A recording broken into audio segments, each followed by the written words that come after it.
Enregistré, 1, 2, 1, 2, 1, 2. Eh bien salut tout le monde, comment allez-vous? Ok, alors je vais réaugmenter un tout petit peu.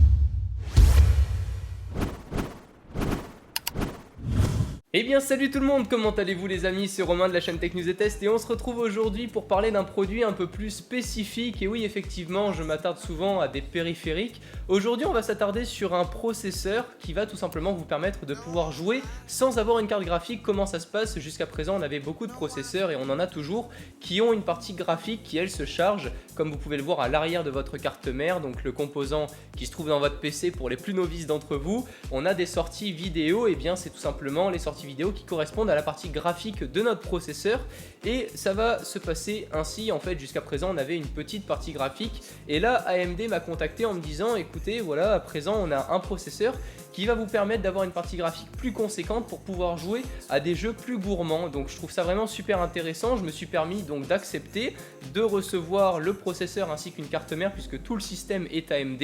Après avoir passé une heure et demie de montage avec un petit goûter au milieu, puisque je sais qu'une heure et demie c'est peut-être un peu long de montage PC pour certains d'entre vous, j'ai pu faire les premiers tests et je vous avoue en être très conquis puisque ça nous permet quand même de faire tourner du Battlefield 4 en 1080p entre 20 et 40 fps sans l'anti-aliasing, mais ça tourne quand même vachement bien avec toutes les textures en médium, ça tourne très bien.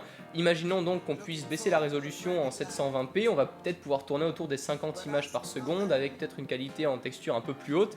Donc j'ai pu faire quelques tests et j'en suis vraiment super content puisque ça fonctionne très bien. Donc un processeur comme ça va vous coûter dans les 150 € à peu près, d'après ce que j'ai vu, entre 120 et 150 €. Vous avez la carte mère donc à part à prendre, faites bien attention à ce que ce soit bien évidemment une carte mère AMD.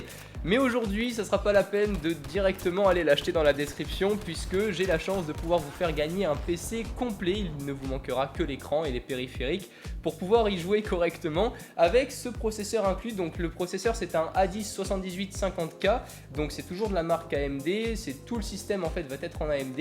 C'est un PC qui est dans la valeur entre 600 et 700 €, donc c'est quand même un beau PC qu'on vous fait gagner là. J'espère que ça vous plaira, le lien est dans la description. En plus de ça on approche bientôt des 10 000 abonnés du palier, donc ça peut déjà faire un petit remerciement parce que j'aime toujours bien vous remercier en faisant des concours. Je sais que ça vous fait énormément plaisir à chaque fois. Donc là il y aura pas mal d'autres partenaires qui se chargeront de partager, de divulguer la vidéo pour vraiment essayer à ce que ce PC soit le plus participé et le plus de participants possible pour tout simplement donner la chance à un d'entre vous de gagner un tel PC avec ce nouveau processeur AMD qui vous permet de jouer. Donc il faut savoir quand même que c'est pas un processeur et c'est pas une configuration qui va être faite pour les hardcore gamers, ceux qui veulent vraiment jouer à longueur de journée en ultra haute définition, mais ça peut largement suffire pour une utilisation bureautique et en plus de ça, de temps en temps, pouvoir jouer à des jeux tels que Minecraft, Battlefield 4, League of Legends, enfin les plus connus d'entre eux sans avoir une qualité ultra haute, et ça fonctionnera très bien.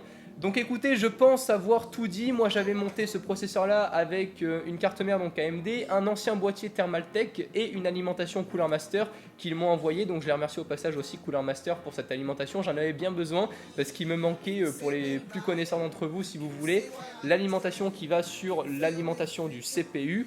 Il y en a en 4 pins et il y en a en 8 pins, et moi mon ancienne alimentation est en 4 pins et là il m'en fallait en 8 pins, enfin bref c'est un peu compliqué. J'espère que cette vidéo vous aura plu, que ce petit concours vous fera plaisir, n'hésitez pas à le partager. Quoique si vous voulez avoir le maximum de chances de gagner, je ferai ça discretos. Mais non, ça va vraiment être super sympa de pouvoir avoir ces participants là. Et moi je suis vraiment super fier de pouvoir vous faire gagner. C'est la toute première fois que je peux vous faire gagner un PC. C'est un PC quoi. C'est un de ces cadeaux que même moi j'en reviens pas quand on m'a dit que j'aurais la possibilité de faire gagner un PC comme ça à travers ma chaîne et pour mes abonnés. Ça me fait vraiment super plaisir. Donc voilà, j'espère que cette vidéo vous aura plu. J'espère en avoir dit le maximum sans forcément rentrer trop dans les détails parce que c'est pas vraiment mon kiff. Moi je suis plus du côté geek que du côté hardware, donc ça me plaît pas vraiment de rentrer dans vraiment tout ce qui est benchmark, tout ce qui est test, graphisme et tout ça. Mais en tout cas sachez que ça marche très bien pour tous ceux qui jouent occasionnellement et qui ne veulent pas avoir une ultra haute définition. Vous n'avez pas besoin de dépenser un petit billet de plus dans la carte graphique dans votre configuration si vous souhaitez prendre ce processeur AMD 7850K. En espérant que cette vidéo vous aura plu, on se retrouve à partir de la semaine prochaine à la Paris Games Week en espérant vous voir nombreux. D'ici là, prenez soin de vous et à la prochaine. Ciao tout le monde.